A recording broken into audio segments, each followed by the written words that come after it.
Wir haben ein Ziel uns gewählt und verfechten es fanatisch und rücksichtslos bis ins Grab hinein.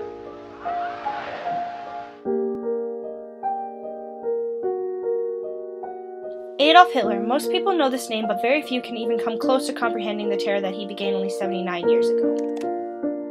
Hitler's hatred for the Jewish began when he was living in Vienna. As he became more and more interested in politics, he also became more and more angry with the Jewish people.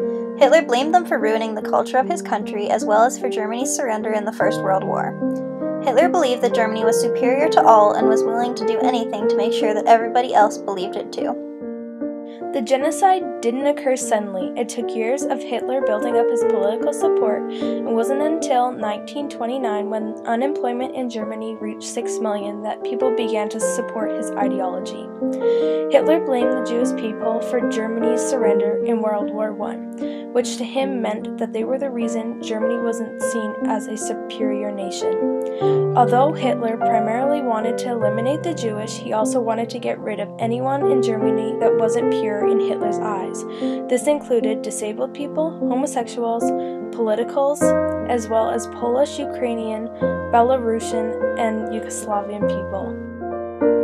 Hitler formed two groups, the SA and the SS. The SA were led by Ernst Röhm. They wore brown shirts and were the street thugs. If anyone were to openly oppose Hitler, they would kill them. The SS was a small group that was led by Himmler. They were the elite police force for Hitler and would spy on the citizens as well as carry out many of the crimes against humanity that took place throughout the Holocaust. Ernst Röhm wanted to make the SA a part of the German army, making Röhm the most powerful man in Germany. This scared Hitler, so on June 30th of 1934, what we called the Night of Long Knives, he ordered for Röhm and the other SA leaders to be arrested and shot by the SS.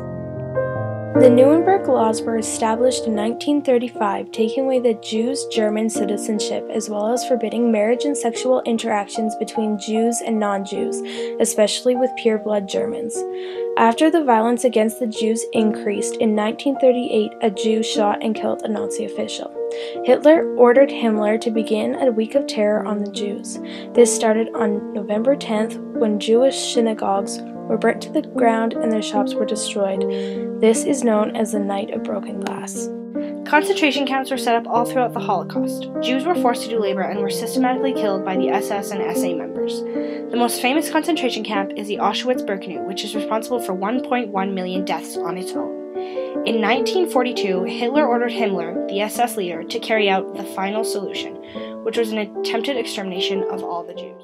The Holocaust ended when World War II ended, but the Nazi legacy continues on with a new generation of neo-Nazis that still worship Hitler and the genocidal ideology. On April 30th, 1945, Hitler committed suicide by gunshot. Himmler also committed suicide by taking potassium cyanide. The Nuremberg trials were held starting in 1945 to determine the punishment of the remaining people responsible for the Holocaust. Of the 24 accused, 12 were sentenced to death and 7 were sentenced to jail time anywhere from 10 years to life. The Holocaust molded society's definition of genocide, but genocide continues to occur throughout the world even since the Holocaust has ended.